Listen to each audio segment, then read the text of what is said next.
Hi everyone, here is your video on the questions that you had on lesson 94B. I'm going to go through some of these questions and then make sure that you watch the video on the new material in lesson 95. And under that video is where you're going to post your questions that you have on lesson 95A. So the first problem that we look at, we have negative 20 and then negative 160 degrees. So the first thing that I'm going to try and deal with is the negative 160 degrees. So I know that this is my chart, 0, and then I'm going to go backwards, negative 90, and then negative 180, and then negative 270. Negative 160 falls between 90 and 180, so I know that this is going to go in this quadrant right here, and that this angle between the 160 and the 180 is going to be 20 degrees. My slope is actually negative 20, so in order to make this slope positive, I'm going to flip it and push it through to the opposite quadrant, which would put me in quadrant 1. The angle is still going to be 20 degrees, but my slope is now going to be positive 20. Now, I see that this goes to the right of the origin, so my r is going to be positive, and it comes up off the x-axis, so my u is also going to be positive. Now, if I go to my positive 200 degrees, I'm going to use my chart again, but this one I'm going to use the positive degrees. So 0, positive 90, positive 180, positive 270. And 200 degrees falls between 180 and 270. So that's going to be in quadrant 3. Now the distance between the 200 degrees and the 180 degrees would be 20 degrees. Remember, you always go back to the x-axis, and our slant's going to be 20. Now, since this goes to the left of the origin, my x or my r is going to be negative, and then it comes down off the x-axis, so my u is also going to be negative. Now, to solve for my x and y, for x, you're going to use cosine, so it's going to be slant times cosine of 20.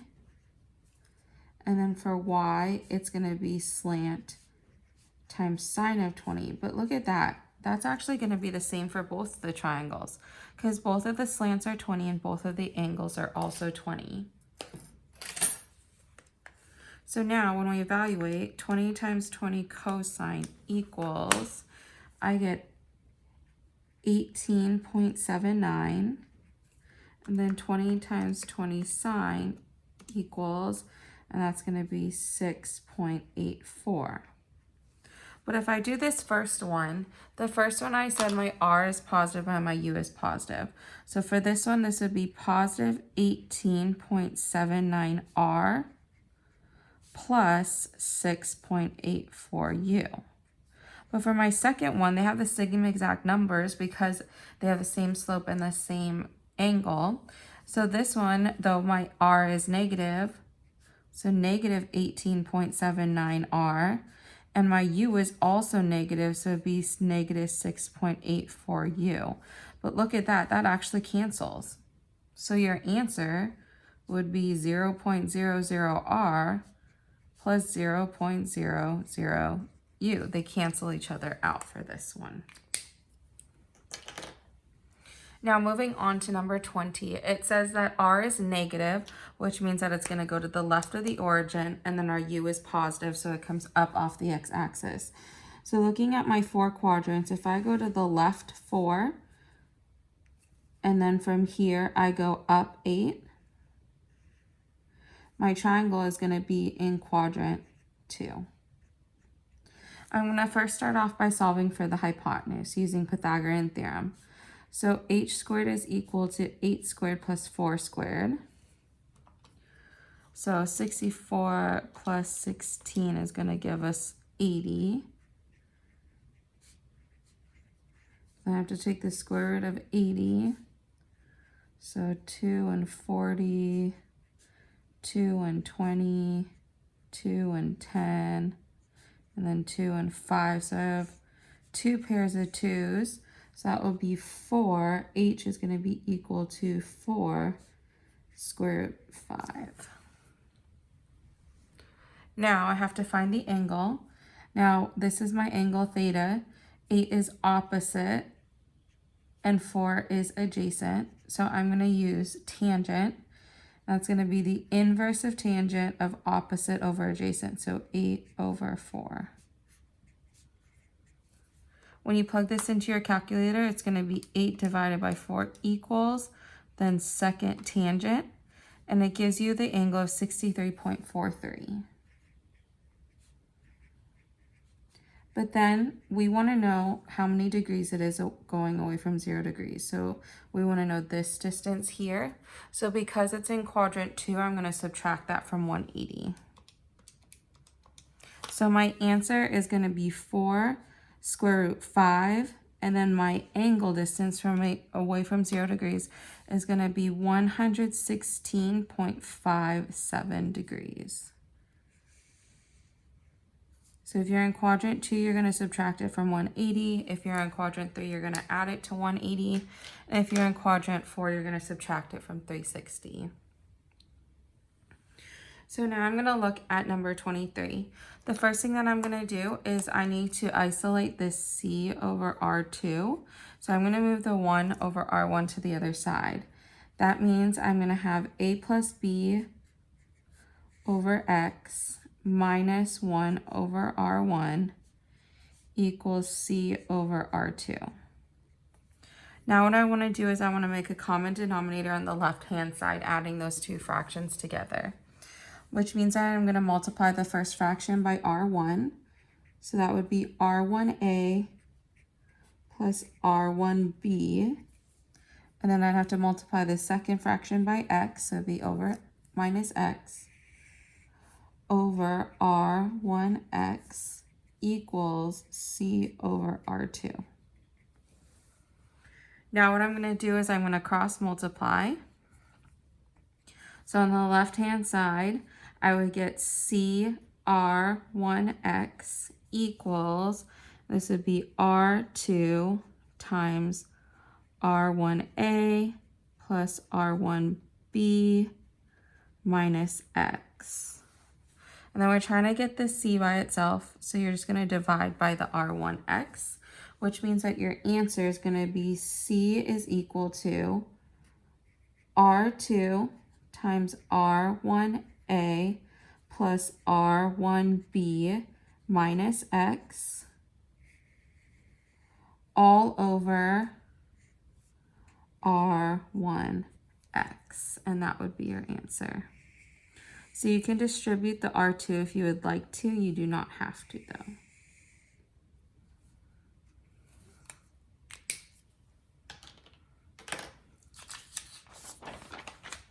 Now number 24 is similar. This one we're going to be solving for R1.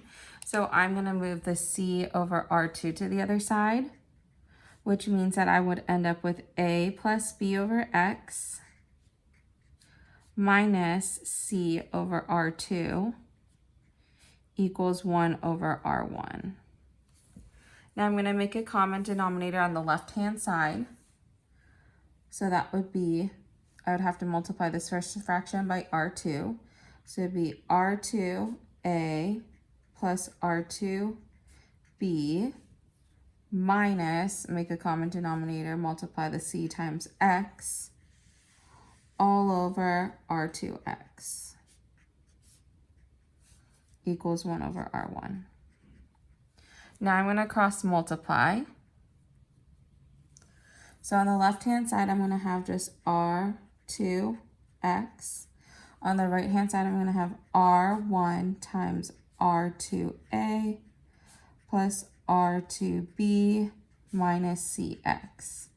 Now I'm trying to solve for what R1 is equal to, which means you're going to divide both sides by the parentheses, which means that R1 will be equal to R2X, which is on the left-hand side, divided by my whole parentheses of R2A plus R2B minus CX. And that's solving for R1.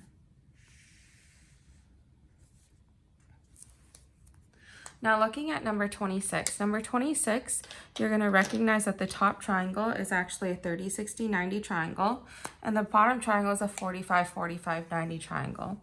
What I'm going to do is next to the triangle, I am going to draw my reference triangle that you should have memorized. where the 30 degrees is here and the 60 is here, so we want them facing in the same direction. This would be square root of 3, this would be 2, and this is 1. So now what I'm going to do is I'm going to set up ratios. So I'm going to do n over 2 equals 4 over root 3, which is equal to m over 1. Now I'm going to cross multiply. So when I cross multiply the first two fractions over here, I would get root 3n is equal to 8. But when I divide both sides by root 3, you cannot leave the square root of 3 in the denominator. So you would need to multiply top and bottom by the square root of 3. So n, I'll write it up here, n is equal to 8 square root 3 over 3. Now I'm going to do the same thing with m. I'm going to cross multiply my last two fractions. And when I do that, I get root 3 m is equal to 4. And just like on that last one, when I divide by square root of 3, I can't leave that square root of 3 in the denominator. So I need to multiply top and bottom by the square root of 3. So m is going to be equal to 4 square root 3 over 3. And that would be your answer for m. Now moving on to what n, or for part B. Part B is a 45, 45, 90 triangle, and that one you also should have memorized. So I'm going to draw that triangle here facing it in the same direction. So 45, 45, 90 is 1, 1 square root of 2. So when I set this one up, I'm going to go c over 1 equals 4 over 1 equals d over the square root of 2. So when I start by cross multiplying the first two fractions, I would have c is equal to 4. And then when I cross multiply the second two fractions, I would get d is equal to 4 square root 2. So you have to know your two reference triangles in order to solve for number on 26.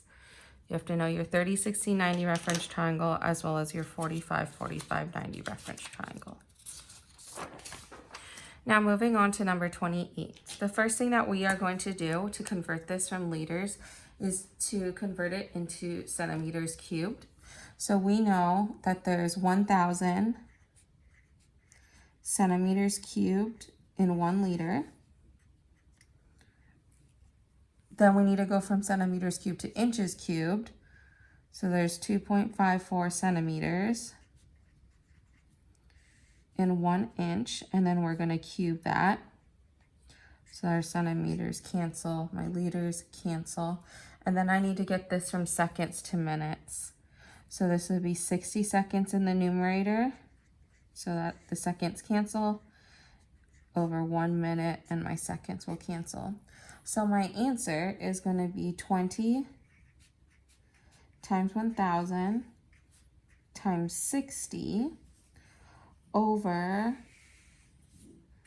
2.54, and don't forget that that's cubed, and that's inches cubed over minutes.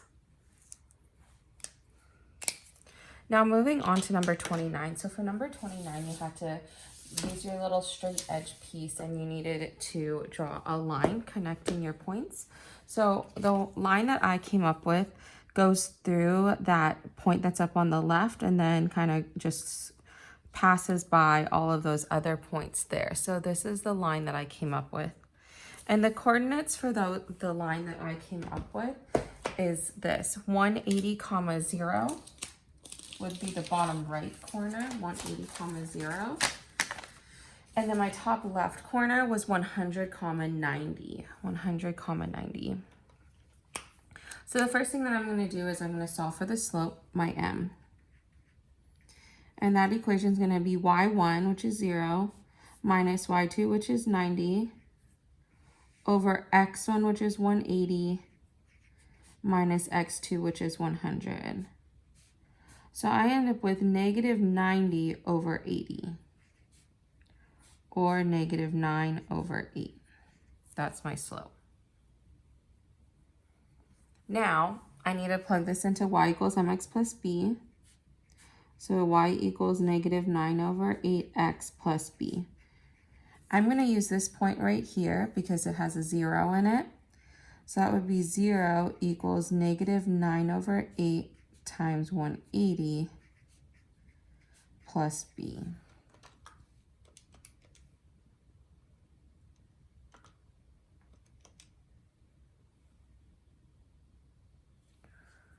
So this goes into 180 45 times.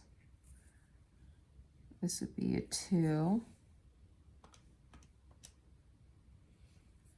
So this would become 0 equals negative 405 over 2 plus b. So when I move the negative 405 over 2 to the other side, I would get b is equal to positive 405 over 2. So my answer, instead of using y equals mx plus b, they want us to use n equals mr plus b. So I want to have n is equal to negative 9 over 8r plus 405 over 2. And your answer is going to differ from the answer key because they're going to use the exact solution. Ours is just an estimated solution. And that concludes your questions that you had on lesson 94B.